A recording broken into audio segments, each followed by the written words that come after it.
जय हिंद जय बिहार। देखिए आज वर्णिका, आपके दो किताब है, गोधली और वर्णिका।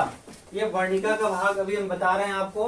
ये बहुत ही अच्छा, दिलचस्प और एक सामाजिक कहानी है। हर घर की कहानी है, मतलब घर घर की कहानी है। इस कहानी से लेखक बहुत कुछ सिखाने का प्रयास किए और बहुत सारे मैसेज दिए हैं आपको। और सीखे एक सास, बहू और पोते, और साथ साथ गांव के कुछ बनचले का भी कहानी है, जो दूसरों पर के धन पे और औरतों पे निगाह रखते हैं। उनका भी पर्दाफाश हमारे लेखक किए हैं। इनका बहुत ही उत्तम भाव में और ये बोले कि उत्तम सहयोग में ये कहानी लिखे होंगे, जिससे इतना अच्छा इनका विचार हुआ और समाज के अंदर जो बुराइयां हैं उसके तरफ सभी लोगों का ध्यान आकृष्ट करना चाहे हैं। और हम भी चाहूंगा, एक प्रयास है कि इसको बेहतर तरीका से आपको बता सकूं और आप इसे सीख सके, अच्छा मैसेज ले सके। दही वाली मंगमा, दही वाली मंगमा, ये श्रीनिवास लिखे हैं। श्रीनिवास जी ये कहानी को लिखे हैं। दही, एक गांव की दही बेचने वाली औरत की कहानी है। और उस औरत जो कहानी का मुख्य नायिका है वो मगम्मा ही है। ये मगम्मा ही इसकी मेन नायिका है। इसी पर पूरा कहानी इसी के इर्द गिर्द घूमता है। ये दही बेचने का काम करती है और इसके पति नहीं हैं, एक बेटे हैं, एक पोते और बहू। और इस तरह से अपने परिवार को ये चलाती है और मिलजुल के रहती है। ये होता इस कहानी में ये है कि माँ समझती है कि बेटे पर मेरा अधिकार है, क्योंकि मैं 9 महीने दर्द पीड़ा सहकर मैं उसे कोख में रखा और जन्म दिया, इसलिए बेटा मेरा है। विवाह के बाद पत्नी कहती कि पति मेरा है। तो दोनों गलत बात नहीं है, दोनों बात सही है।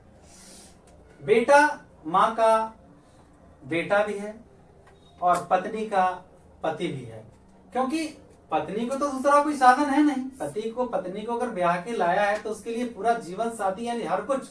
एक लड़की अपने माता पिता पूरे परिवार को त्याग करके पति के भरोसे ही आती है। पर इसका मतलब ये नहीं है कि वो दबंगई करना शुरू कर दे। अरे माँ नहीं होती तो उसके पति कहाँ से आते? और जब पति आए हैं तो उन दोनों को, पति पत्नी दोनों का ऐसा होना चाहिए कि उन दोनों लोग मिलकर के उनका ख्याल रखें, उनको खुशियों का। क्योंकि अंत समय तक माता पिता कुछ दे के ही जाते हैं, लेके नहीं। लेकिन आज के शिक्षित, कैसा शिक्षित समाज है जो अपने आप पर दबंगई करता है। बेटा तो मगरमच्छ की तरह खींचा जाता है, पानी के अंदर भी और पानी के बाहर भी। तो शिक्षा इस तरह होनी चाहिए कि दोनों में सामंजस्य हो, दोनों मिलजुल के चले और एक परिवार को स्वर्ग बनाए, अपने घर को स्वर्ग बनाए। स्वर्ग तो धरती पर ही होता है, धरती के बाहर नहीं। अगर परिवार में मिलजुल करके प्यार से लोग रहते हैं तो यही धरती का स्वर्ग है।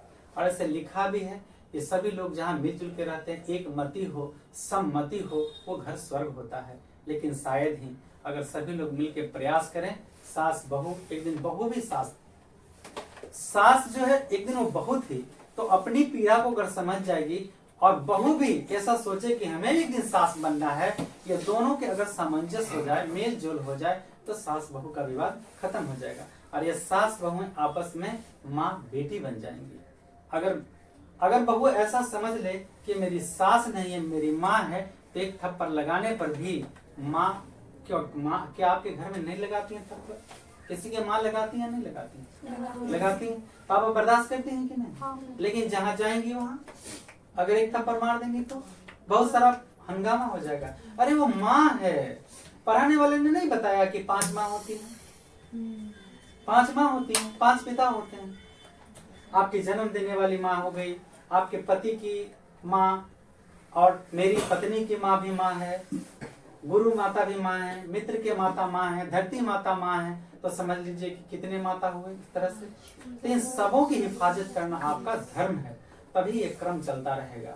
आइए हमारे कहानीकार इस कहानी पर क्या कहना चाहते हैं, जरा देखते हैं कि दोनों सास बहू में जब विवाद होता है तो क्या क्या हो जाता है। जहाँ नहीं कुछ होना चाहिए, ऐसा कुछ अनर्थ होने की संभावना था, लेकिन वक्त रहते संभल गए, यानी आपस में मेल जोल बढ़ा लिए, तालमेल बैठ गया और सब कुछ ठीक हो जाए। कहानीकार ने बहुत अच्छा ही मार्मिक चित्रण, एक भावना का किया है यहाँ पर। और देखिए, इस पहले कहानीकार के बारे में जाने। कहानीकार का जन्म 1891 ईस्वी कर्नाटक प्रांत के कोलार नामक स्थान में हुआ था। इनका पूरा नाम मास्ती वेंकटेश अयंगार था। ठीक है, इनके मरणोपरांत एक लेखक लिखे थे कहानी सन्ना कथे गुल्लू, उन पर 1968 में मरणोपरांत उनको पुरस्कृत किया गया था, यानी ये पुरस्कार उनके परिवार को मिला होगा। उसमें एक शब्द है बाड़ी। तो बाड़ी का मतलब होता है दही देना, और दही दे करके महीने में पैसा लेने को बाड़ी कहते हैं। समझ में? तो सर्विस वाले लोग शहर में रहते हैं तो उनको तो पैसा कब मिलेगा, महीने में ही मिलेगा ना। तो इस तरह से महीने में उनको पैसा जब मिलता था तो उसी को बाड़ी कहते हैं। जो मंगम्मा थी वो कहाँ की रहने वाली थी? क्वेश्चन आएगा आपको ऑब्जेक्टिव में, मंगम्मा किस गांव की रहने वाली थी? वेंकटपुर की रहने वाली थी। ठीक है, कौन कौन परिवार में थे? बहू, नजम्मा उसकी बहू का नाम है, और एक पुत्र था, मतलब नजम्मा का पति, और एक उनका पोता था। किसका? मंगम्मा का। ठीक है, मंगम्मा का एक पोता था। लेखक की पत्नी से उसकी मित्रता हो जाती है। जब वो दही बेचने जाती है तो लेखक की पत्नी से उसकी मित्रता, जहां आप लोग बैठते हैं अपने आप भाव को, विचार को व्यक्त करते हैं, जिनसे आपका स्वभाव मिलता जुलता है, तो उनसे आप अपना बात करेंगे ना, एक तरह से दोस्ती हो जाता है। तो अपनी सारी बात वो बताती थी, क्या लेन देन क्या करते हैं, किसी से कैसा व्यवहार है, कैसा विचार है। और औरतों का दो स्वभाव होता है। ठीक है, अगर ये दोनों स्वभाव नहीं है जिसमें, वो समझिए लगभग पुरुष है। और हजारों में एक स्त्रियां ऐसी होती हैं, या तो जी भर के रो ले, या तो जी भर के रो ले, या तो अपनी बात किसी से कह दे। ये दो बात होता है। तो ये नजम्मा, ये मंगमा थी, वो लेखक की पत्नी से, यानी क्या नाम है लेखक का? हाँ, श्रीनिवास जी की पत्नी से जाके सारी बातें वो कह देती थी। अच्छा खासा परिवार चल रहा था, दही बेचने का काम करती थी, बहुत सारे पैसे भी बचा के रखी थी, और साल में एक बार अपनी बहू के लिए वो गहने बनवा देती थी उसी पैसे का। ठीक है, गहना, गहना समझते हैं? क्या? आभूषण, गहना। बहुत अच्छा। अब इस तरह से इनके परिवार का ब्यौरा हो गया। अब क्या हुआ कि एक दिन पोते को उसकी बहू मार रही थी। अब बच्चा है, बदमाशी किया होगा, तो बच्चा अगर बदमाशी करेगा तो माँ का दायित्व है कि उसे डांटे, लेकिन दादी का प्यार होता है, तो दादी के प्यार में कहीं भाग भी तो जाएगा ना। अब हर बार वो गलतियां करे और उसे बचा दीजिए तो भाग जाएगा कि मेरी दादी बचा लेती है। तो यहाँ पे बच्चों के लिए दखल देना चाहिए दादी को, लेकिन ज्यादा नहीं, ताकि आज के युग में क्या है, यहाँ बहू और सास में झगड़ा हो जाता है। तो झगड़ा का कारण क्या था? पोते को पीटना। तब पोता का पिटाई कर रहा था, मतलब बहू पोते को, मतलब अपने बेटे को मार रहा था। तो मंगमा बोली मत मारो, कहे कि नहीं हम भागने नहीं देंगे, हम इसे अच्छा बनाएंगे, किसी भी तरह से डांटे फटकारे। अब इसी बात के लेकर के उनका विवाद हो जाता है। विवाद इतना बढ़ जाता है कि दोनों में बोलचाल बंद हो जाता है। अब विवाद इतना बढ़ जाता है कि ये बात घर के बाद अब बाहर भी लोग जान गए, और ये बात जाके कब, लगभग कितने दिन बाद? 15 दिन बाद। 15 दिन बाद क्या करते हैं कि वो जाके अपना मन दुखी लेकर के जाती है और लेखक की पत्नी से कुछ कुछ कहती है कि हमें बहुत से विवाद हो गया है, ऐसे क्या बात है? तब पोते को पीट रही थी, जिसके कारण हमने मना किया और हमें वो बात नहीं मानी, और पता विवाद बढ़ गया। जब विवाद हो जाता है तो यहाँ तक कि खाना पीना अलग अलग हो जाता है, बहू अलग और सास अलग। अब बहू, सास सोचती है कि हम तो बेटे के लिए ही कमाते हैं, जो देते हैं बेटे बहू को देते हैं, तो हम अब क्यों सहें?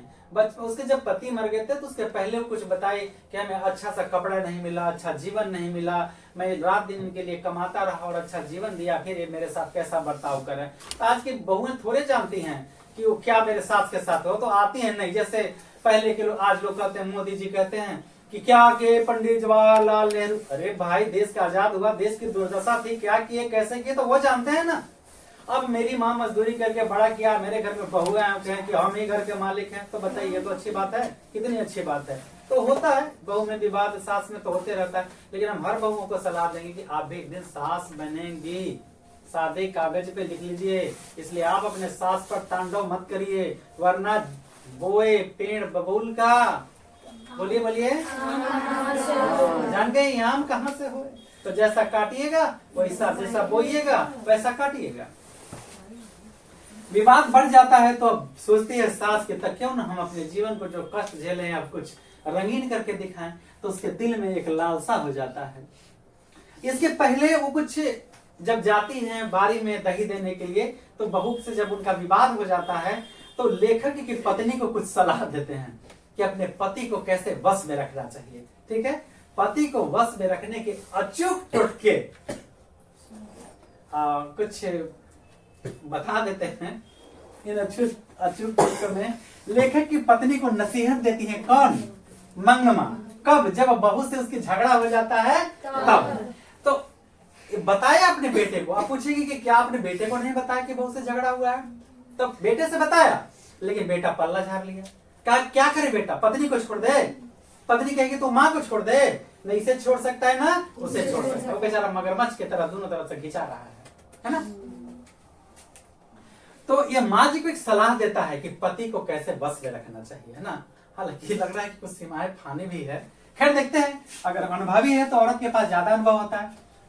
माँ, पति जब घर आए तब अच्छे कपड़े लत्ते पहनकर रहना चाहिए। ठीक है, माँ जी को समझा रही है कि पति को कैसे बस में रखा जाता है। अचूक टोटके बता रही है। कितना अनुभवी है दही वाली मंगमा। वो कह रही है कि आपके पति कैसे खुश रहेंगे, ये बात आप सोचिए, ताकि इधर उधर ना भटके गलियों में कुत्तों की तरह। आप समझ रही है ना? आप लोग समझदार हो। गहरा मुहावरा। लेखक तो ऐसा कस के प्रहार किया है ना कि बिन घन गाल पर मारे ही करारा तमाचा दिया है पुरुषों को। हालांकि सही है 99%। 100 तो नहीं करेंगे क्योंकि एक आदमी हो जाता है अच्छा खासा। अब हम अपने आप को भी नहीं कर पाएंगे। तो पति के लिए क्या बताया? कपड़े लत्ते अच्छा अच्छा पहन कर घुमा के दीजिए, है ना। मर्द का मन बड़ा चंचल है। आप लोगों को भी सिखा देते हैं, मर्द का मन क्या है? चंचल। आप समझ रहे हैं इस बात को? तो ये 2.5 शब्द समझते हैं ना, सावधान रहिएगा। अरे हम लोग से अधिक प्यार कोई नहीं करेगा आपको।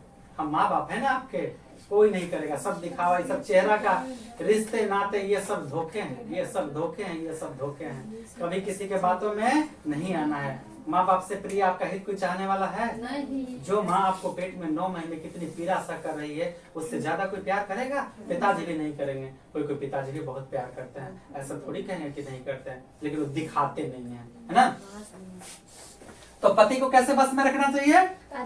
अच्छे कपड़े लत्ते पहनना चाहिए। और जब वो आए तो उनको दम, जब चेहरे पर मुस्कान होना चाहिए। अगर दर्द भी हो, कोई तकलीफ भी हो तो उनको देखना नहीं चाहिए, ताकि वो प्रसन्न हो जाए देख करके, है ना। क्योंकि मर्दों का मन कैसा होता है? चंचल होता है। ये पति को बस में रखने के अचूक अचूक टोटके बताए। और बताए कि जो भी राशन पानी हो, सामान हो, एक ही बार मंगवा लीजिए, पैसे बार बार नहीं। कुछ पैसे किसी काम से हो तो बचा बचा के रखिए, जब पति को जरूरत हो तब उसको दीजिए। ये सब मतलब अचूक टोटके थे। क्या चीज के? पति को खुश करने के। लेकिन सब पति ऐसे नहीं होते। एक अमीर खान वाला में देखे थे ना कि पत्नी कपड़े सिलवा दी थी, बेचती हुआ तो क्या क्या हो गया था। तो सब ऐसे नहीं होता। 99% ऐसे होते हैं कि कुछ पैसे ले लेते हैं पत्नी से, बच्चे पैसे देना चाहिए ना उनको। अब उनको कौन मायके वाले देंगे? पत्नी को हम लाए, घर परिवार त्याग के आई है, तो देना मेरा फर्ज है। तो चलिए, कपड़े लत्ते अच्छे पहनेंगे, घर का सामान एक बार मंगवा लेंगे। ये सब अचूक टोटके किसने बताए थे? निश्चित कुत्ते पर बहुत ध्यान रखते हैं। अचूक टोटके कुत्ते की तरह रहता है। जब इन सारे चीज अच्छे कपड़े लत्ते पहन कर रखेंगे, मतलब सीधे बोले कि पड़ोसन से अगर अच्छा लगेगी देखने में तो तुम पड़ोसन के क्यों देखने जाएगा? सीधे से आप समझदार समझ रही है ना। हाँ, तो अच्छे अच्छे कपड़े लत्ते पहने, गहने वगैरह हैं। और फिर क्या करें? मतलब खाना स्वादिष्ट क्या उनको चाहिए, उनके पेट में समा जाइए। जेठालाल की पति ये बोलिए ना, पति को बस उनके पेट में समा जाइए। ये भी बताएं कि अच्छे अच्छे स्वादिष्ट भोजन, अच्छे कपड़े पहने, गहने पहने, स्वादिष्ट भोजन कराएं। सामान एक बार मंगवा लें, क्योंकि मर्द तो कुत्ते की तरह। तो जब सुंदर रहेगा तो क्यों जाएगा? मतलब अच्छा खासा रहेगा तो क्यों जाएगा कहीं इधर? आप लोग समझ गए? तो 15 दिन बाद क्या होता है? लड़ाई हो जाता है। ये सब बताने के 15 दिनों में लड़ाई झगड़ा हो जाता है। किस में?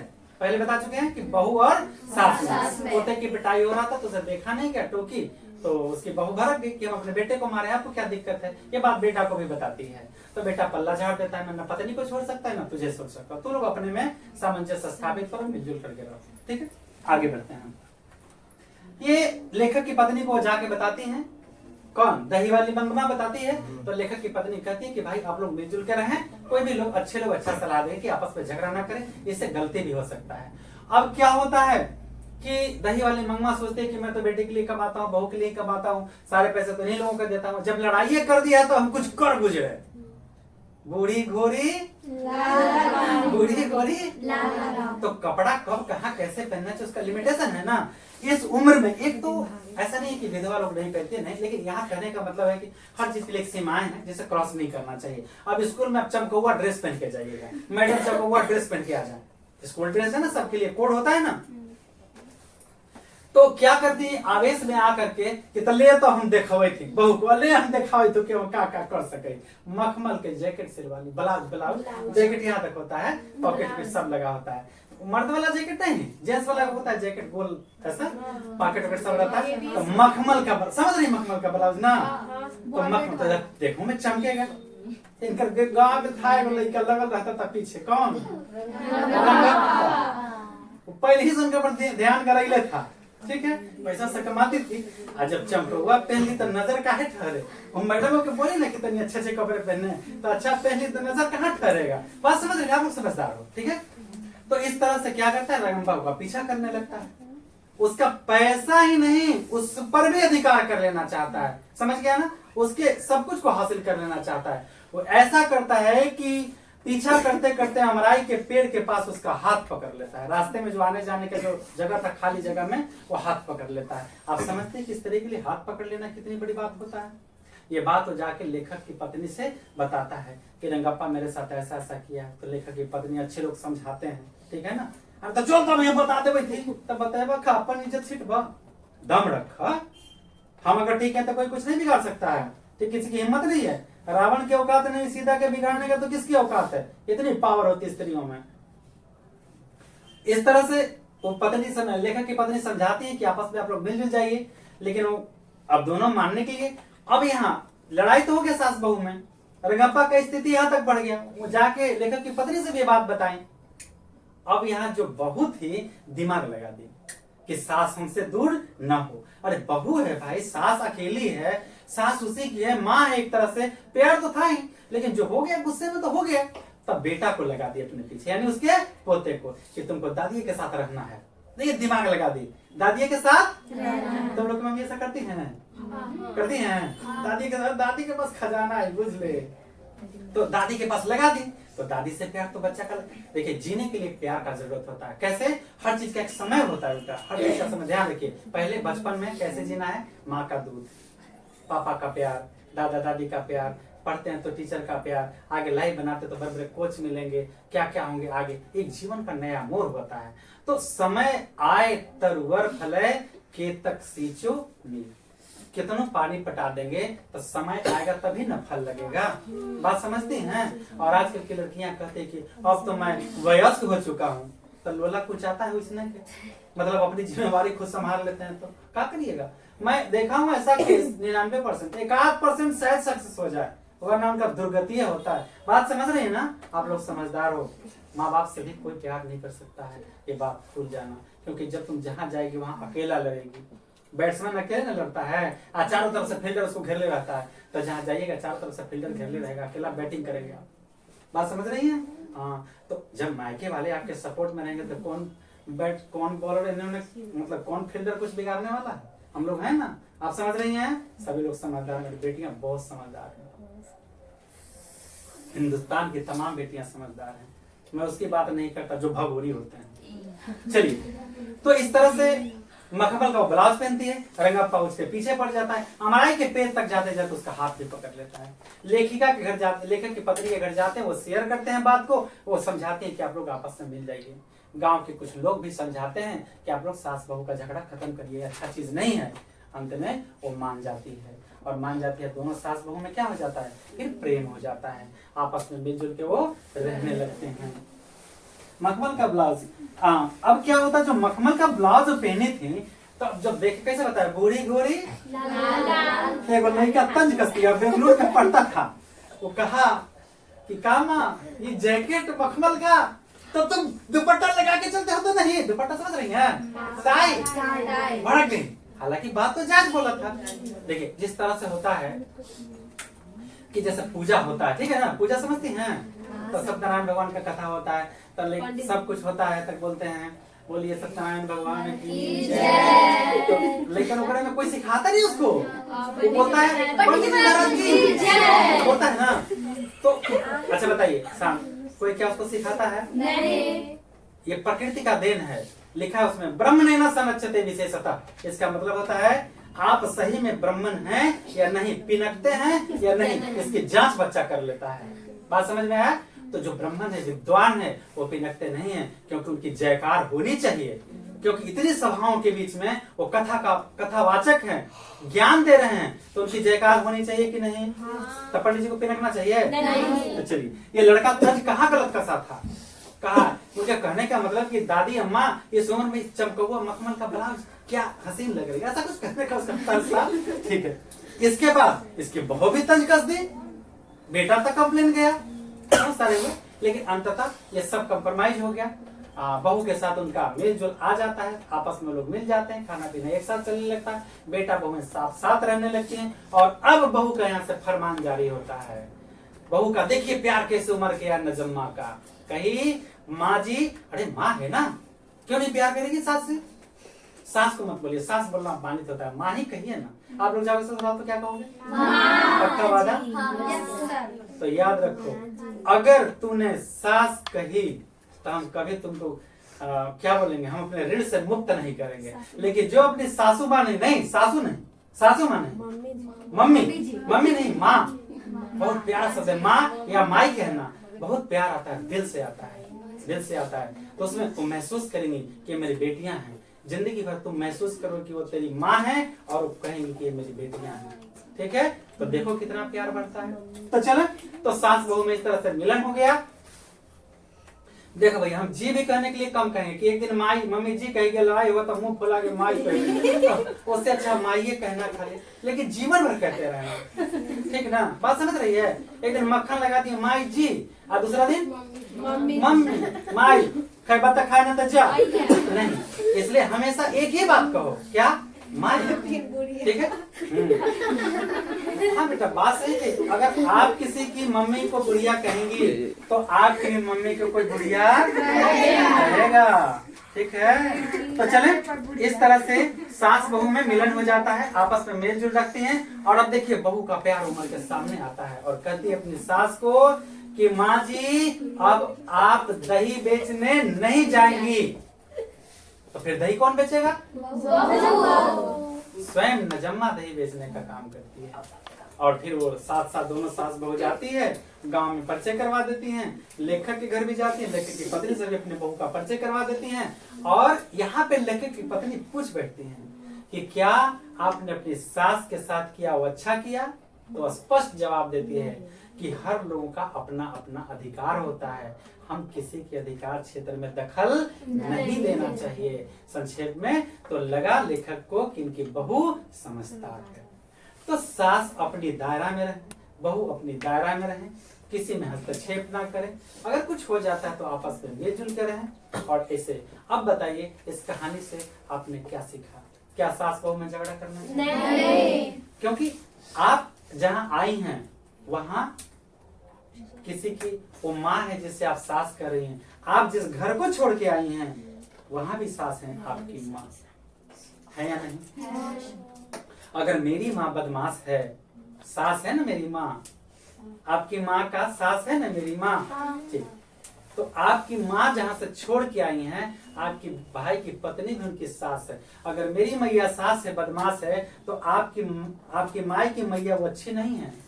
मैं सभी को मैसेज देता हूँ कि आप मेरी माँ से प्यार करिए, ये सिलसिला चलेगा और आपकी माँ से कोई प्यार करेगा और स्वर्ग की स्थापना हो जाएगा एक बार। तो परिवार में मिलजुल कर, इस कहानी से परिवार में मिलजुल के रहने का मैसेज मिलता है, संवाद मिलता है। सभी परिवार में प्रेम, भाईचारा, एकता, आपसी प्यार होना चाहिए, सौहार्द होना चाहिए। इस तरह से घर में स्वर्ग का निर्माण होता है। जय हिंद, जय भारत।